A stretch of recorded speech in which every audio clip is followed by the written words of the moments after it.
L'Europe pensait sortir d'un piège en tournant le dos au gaz russe. Mais aujourd'hui, une autre question dérange. A-t-elle vraiment gagné sa liberté énergétique ou seulement changé de dépendance? Pendant des années, la dépendance énergétique de l'Europe avait un nom, la Russie. Le gaz russe alimentait les foyers, faisait tourner les usines et donnait à Moscou un levier immense sur le continent européen. Puis la guerre en Ukraine a bouleversé cet équilibre. L'Union européenne a alors cherché à sortir le plus vite possible de cette relation dangereuse. Mais aujourd'hui, une autre question se pose. En tournant le dos au gaz russe, l'Europe est-elle vraiment devenue plus indépendante ou bien a-t-elle simplement changé de vulnérabilité? Parce qu'au centre du nouveau marché mondial du gaz, un autre acteur revient sans cesse, le Qatar. Alors, est-ce que l'Europe a quitté une dépendance politique pour tomber dans une dépendance plus diffuse, plus mondiale, mais tout aussi risquée?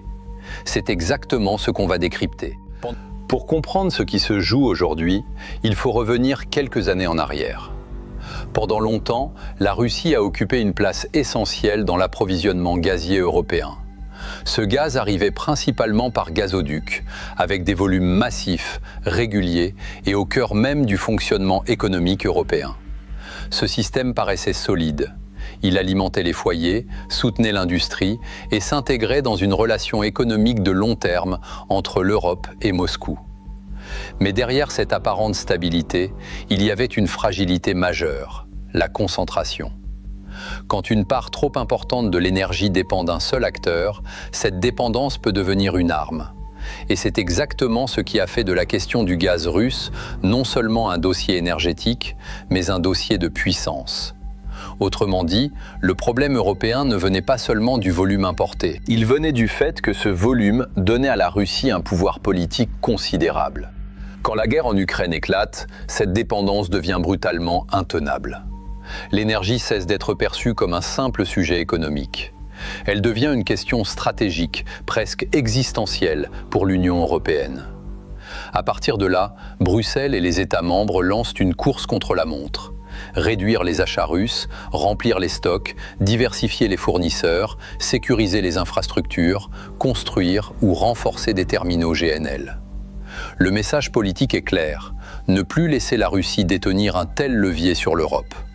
Mais cette rupture, aussi nécessaire soit-elle, pose immédiatement un autre problème.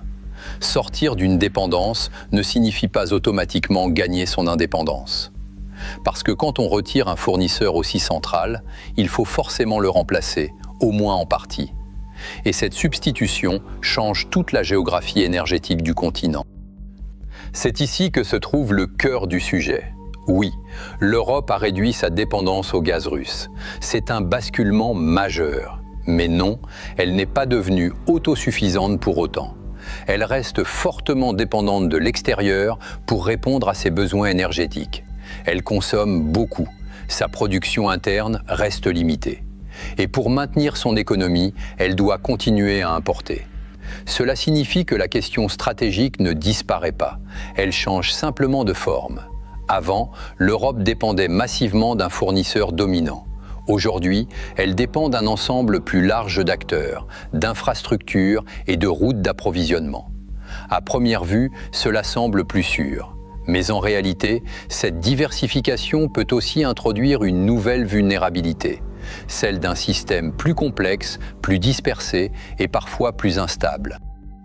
C'est dans ce nouveau paysage qu'apparaît la place du Qatar. Attention, dire que le Qatar a simplement remplacé la Russie serait une erreur. Ce n'est pas aussi simple. Le Qatar n'est pas forcément le fournisseur numéro 1 de l'Europe dans l'ensemble du gaz consommé. En revanche, il est l'un des grands piliers du GNL mondial, c'est-à-dire du gaz naturel liquéfié transporté par bateau. Et c'est décisif. Depuis la rupture avec Moscou, l'Europe s'est beaucoup plus tournée vers ce marché du GNL pour compenser la chute des approvisionnements russes. Or, sur ce segment, le Qatar dispose d'un poids stratégique majeur. Cela veut dire que Doha ne domine pas toute l'énergie européenne à lui seul.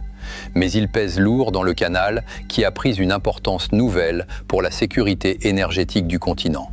En clair, le Qatar n'est pas un remplaçant mécanique de la Russie, mais il est devenu l'un des symboles les plus visibles du nouveau système. Le changement le plus important est peut-être là. Pendant longtemps, une grande partie du gaz européen arrivait par gazoduc. Le système était rigide, très dépendant d'infrastructures fixes, mais relativement lisibles. Aujourd'hui, avec la montée du GNL, l'Europe s'insère davantage dans un marché mondial. Le gaz circule sur mer, les cargaisons sont réorientées selon les prix et les arbitrages se font à l'échelle planétaire. Cela donne plus de flexibilité, mais cela crée aussi plus d'incertitudes. Car dans ce type de marché, l'Europe n'est plus seulement confrontée à un fournisseur dominant. Elle se retrouve exposée à des dynamiques bien plus larges. Demande asiatique, tensions maritimes, choix commerciaux des exportateurs, contraintes logistiques, état des infrastructures, évolution des prix mondiaux. Autrement dit, l'ancien modèle était politiquement dangereux. Le nouveau modèle est économiquement et géopolitiquement beaucoup plus nerveux. Et c'est cette nervosité qui devient la nouvelle forme de vulnérabilité. C'est pour ça que le duel Russie contre Qatar est séduisant sur le plan narratif, mais incomplet sur le fond. La Russie représentait une dépendance concentrée, très politique, très identifiable. Le Qatar, lui, s'inscrit dans un système plus large, celui du commerce mondial du GNL. Le problème européen n'est donc pas seulement le nom du nouveau fournisseur. Le problème, c'est la transformation même du modèle. L'Europe n'est pas passée d'un maître à un autre.